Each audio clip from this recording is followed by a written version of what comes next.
What's up everyone, Zero here. So I wanted to put together a quick video just going over the mandatory quests that are throughout the campaign. This is going to be a precursor video to the speedrun walkthrough that I'm about to do. I have gotten the campaign down to 12 hours now.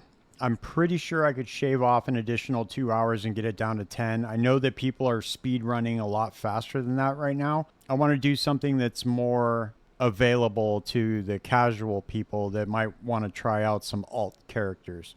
If you find this video useful at all, I am this close to 500 subscribers, so if you would do me a favor and please like the video and consider subscribing to the channel, I would really appreciate it. So you do not have to do all of the quests when going through the campaign, and the reason why it took so long the very first time is because we didn't know. So we went around exploring, we were trying out all the quests, seeing out all the rewards. So in this video, I'm just going to run it down for you guys real quick. So first, you're going to start here in the Clearfell encampment, and you're going to go to Clearfell here, and you're going to kill Bira.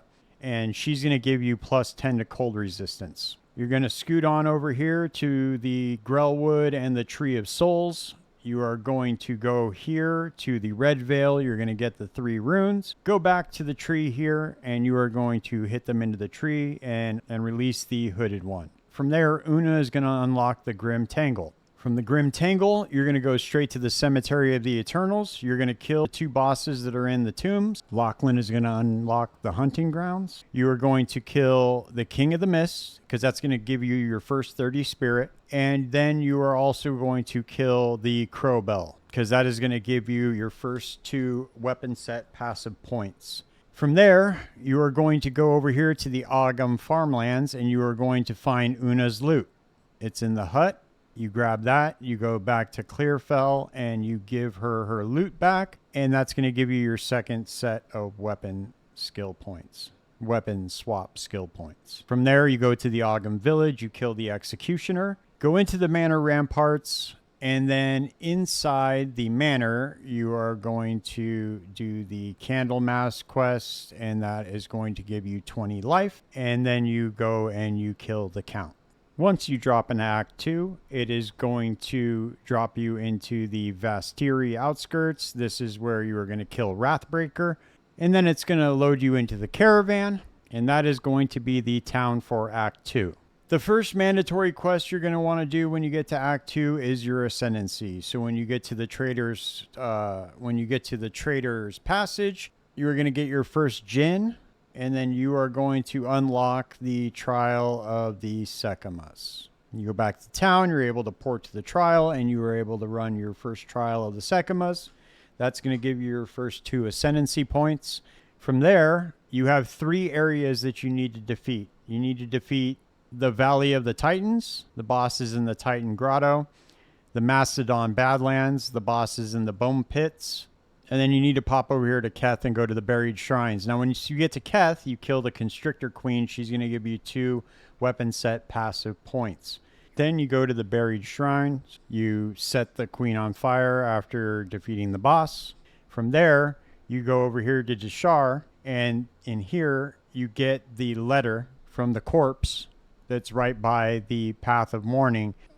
That's going to give you your other set of passive points. Once you go over here to the Spires of Deshar, you find the statue, the Sisters, and you tap that. That's going to give you your lightning res. Each one of these acts has a resistance quest. Remember that, because your resistance diminishes as you progress through the campaign. So you're going to want to make sure you grab these. That's really going to help you out during the campaign. Then you go over here to the Dreadnought Vanguard, and then you defeat the boss there. That is the end of Act 2.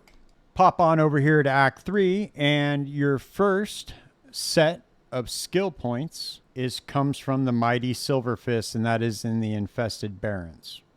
He's the big monkey. He runs around and tries to slam you with the pillar.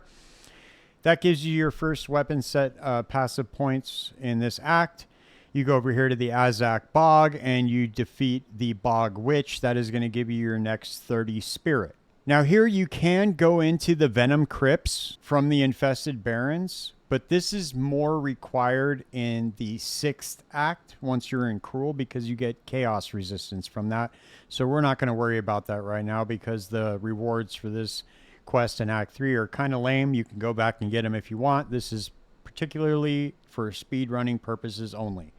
Once you're done with the infested barrens, you want to pop over here to the chimeral wetlands.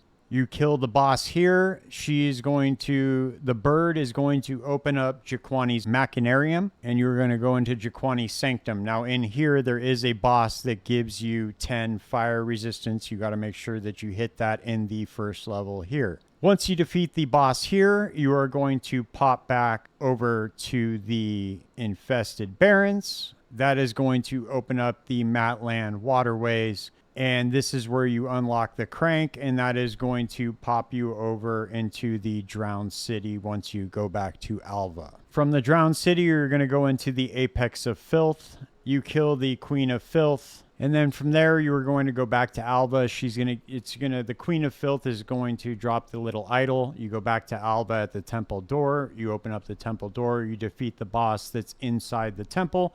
You ride the elevator up.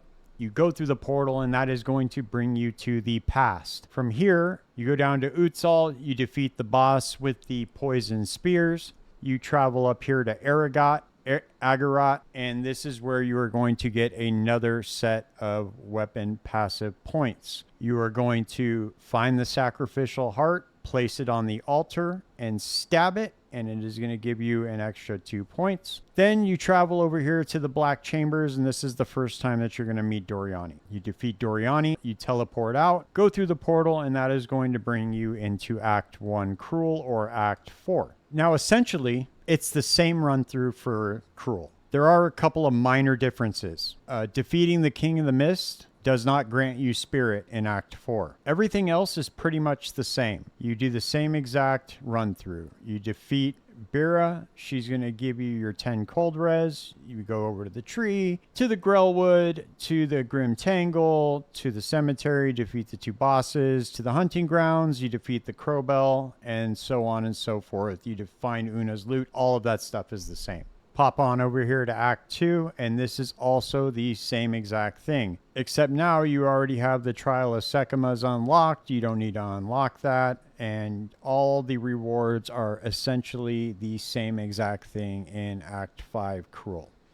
The 2 weapon set points are in Keth and Deshar, and the sisters are in the Spires, and that will give you your 10 lightning res. In Act 6, the Azak Bog is a little bit different. This time it gives you 40 spirit, and that is your last spirit that you're going to get from the campaign, a total of 100. The difference in this is you go to the Infested Barrens and you find the Venom Crypt is going to give you 10 Chaos Res for completing that quest. From there, it is the same exact thing. Jaquani's Machinarium is going to give you 10 fire res, and then the Agarat Sacrificial Heart is going to give you your 2 skill points, and then you are done. So that is a basic walkthrough of just how to run through it real quick. You can do the other quests to get the support gems, especially if you're running SSF, but this is just for speed running purposes to get through the campaign as fast as possible. So I will run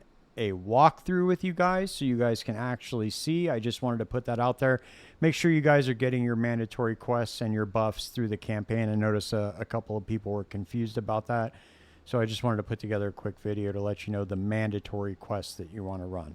If you guys find this video helpful at all, please consider subscribing to the channel. I will see you guys next time. Stay tuned. Peace.